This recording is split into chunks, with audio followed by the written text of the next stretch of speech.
மயிலேறி வந்த முருகா மலைமீதிலே கோயில் கொண்டு காக்கும் முருகா கவலைகளை போக்கும் முருகா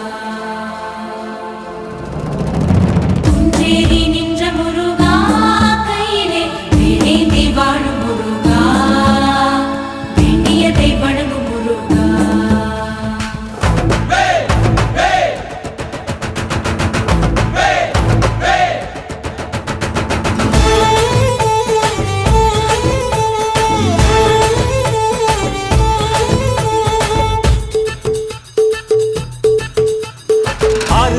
வீடு கொண்ட முருகனுக்கு அரோகரா, அப்பனுக்கு பாடம் சொன்ன சுப்பனுக்கு அரோகரா. ஓம் பேர சொல்லி இந்த ஊரே வந்தோம், உன்னை தேடி வந்து எங்க உள்ள முருகிய வேண்டி நின்றோம் வேலையா.